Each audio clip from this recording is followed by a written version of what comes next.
weather outside frightful? Well, not entirely, but it is mid-December in Chicago. The Christmas tree's up, and we aren't going to be doing any swimming in the pool anytime soon, but it's a good time to get going on some pomegranate chocolate chip cookies. We're adding the seasonal red of pomegranate to these cookies. If you stick around to the end of the video, I show you how I get from this to this. In the meanwhile, welcome to Secret Ingredient Cooking. Why don't we get started? I'm going to use the trusty KitchenAid mixer here. This is the hook we're using with it. This is about a 30-year-old mixer, by the way, and it's a beast. They certainly will do a lot for you. You know, my grandma, she had a bowl and a wooden spoon, and I ate dozens of cookies that were made with that form of mixing, and there is nothing wrong with that, but I'm okay with letting this do some work for me. The other nice thing, if you do this and you have the right order of ingredients, you can do it all in one shot. You only need one bowl. You don't have to add extra pre-mixing and stuff like that. So here we go. First thing, I have a couple sticks of butter, which amounts to half a cup each one. And those are going in here. Boom. We are then going to add our 3/4 cup of sugar. 3/4 cup of sugar.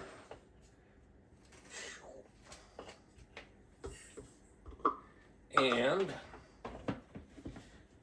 we're going to add 3/4 a cup of packed brown sugar to this. And we will do the classic step of creaming the sugar and the butter. These cookies, I think you'll find a lot of people are going to like them around Christmas, so, well, anytime. But, okay, we're ready to rock and roll here.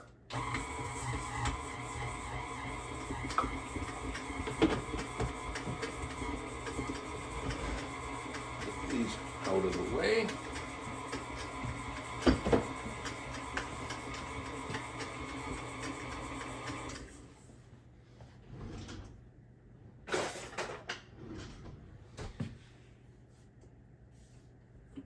Sometimes you have to knock the butter down a little bit to get it going here.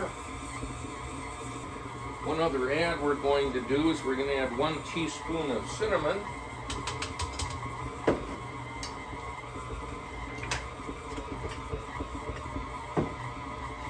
And we're going to add our teaspoon of baking soda.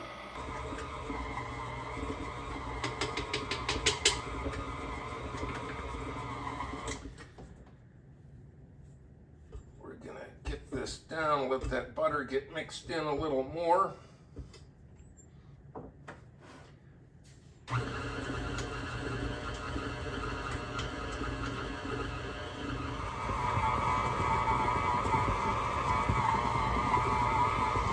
Okay, this order of addition helps a little in terms of that one pot thing. We're going to now add 2 1/4 cups of flour, and we're adding that to this, and then we're putting the liquid ingredients, if you will, the eggs and the vanilla, on top of that, which will keep the flour from kind of dusting out of the pan.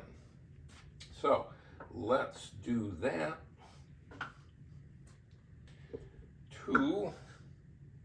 And the 1/4 is here. 1/4. Okay, we're now going to add 2 eggs.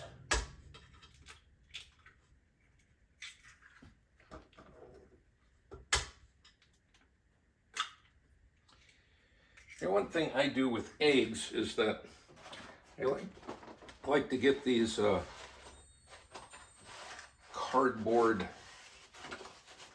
type rather than the plastic types. I put the eggshells back in there, and then I can take the whole thing out, and it goes into my composter, ends up breaking down and becomes the calcium that my tomatoes need next summer. So I'm not going to formally measure this. I use a lot of vanilla, so I get the really large amount. And one of the things I've learned in life is nobody complains if there's a little extra vanilla. And technically, this is 1 tablespoon, but you know, I think it's probably closer to 2. Like I say, there are very few people in the world who have ever complained about there being too much vanilla in something. We're then going to add 1/2 cup of the pomegranates after we do a little mixing here.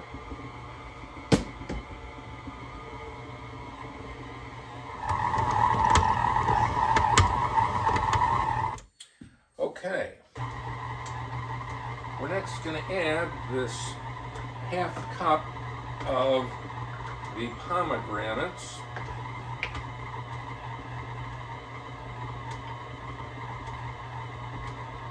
Oops, here's one. The other thing we're going to add is the teaspoon. This was a separate little video, but the coarse salt gives it that nice salt pop.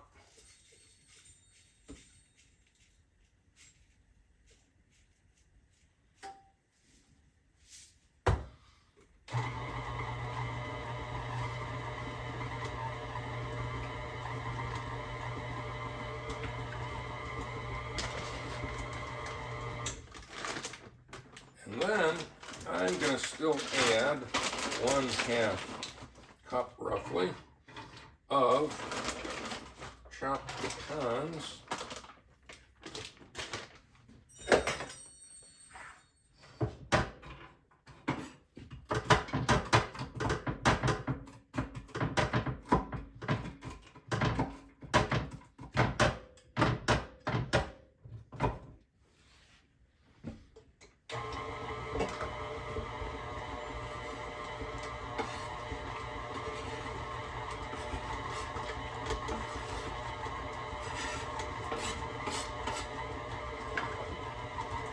And then you can play some tunes.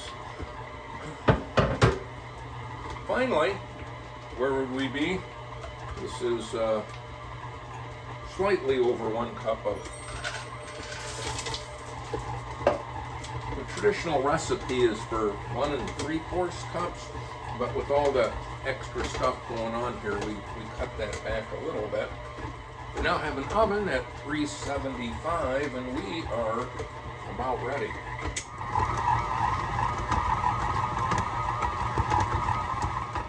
This is, of course, a great time to add the secret ingredient, love.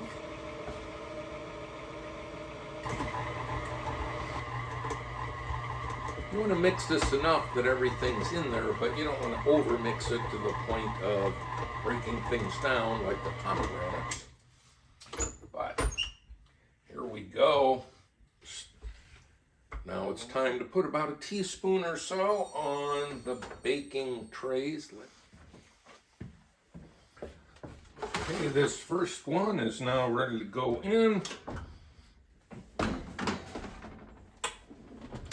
We are gonna give it somewhere between 9 and 11 minutes. I will say 10. And while I'm doing that, I will get this next one going. One other little time-saving thing I do is when I have that second one ready, I will put it in on the lower rack, and then that way I can start to cycle them through, and you're never waiting the full length of time. Save a little more time.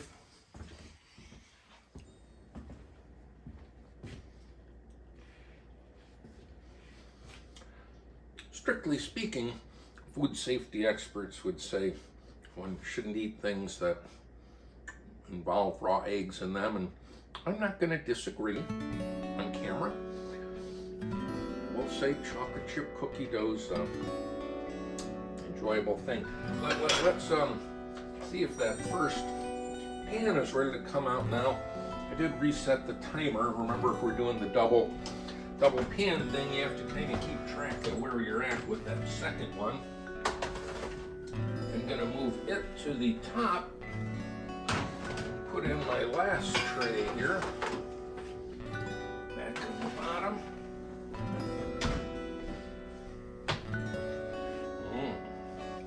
So, we're going to give these a minute or so, and then we'll be taking them off and putting them on a wire rack to cool. Cookies are now cooling in a wire rack. If you don't have some of those, I do recommend getting them. I am off camera right now, possibly about to eat a chocolate chip cookie. Okay, so let's look at how we're going to get this pomegranate apart. Got a knife.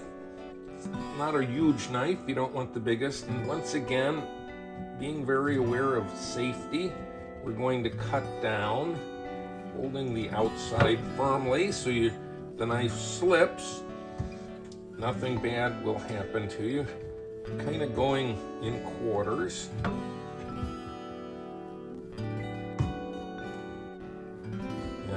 This pomegranate's one that's got a bit of a harder shell on the outside.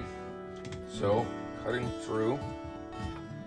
And then we're going to go to one of these spots and kind of really break it apart.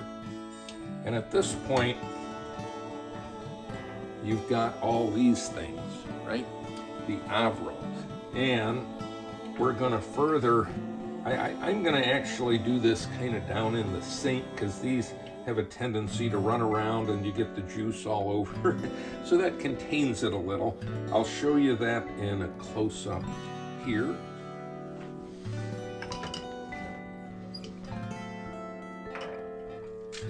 Break it apart further. And then you can just start working your way down and through all these. What you want to do is the membrane-y part, you're obviously discarding that. But if you do this, you have a little better control. And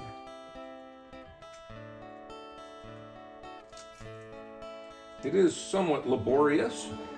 You can only go as fast as you go, but that's the whole concept there.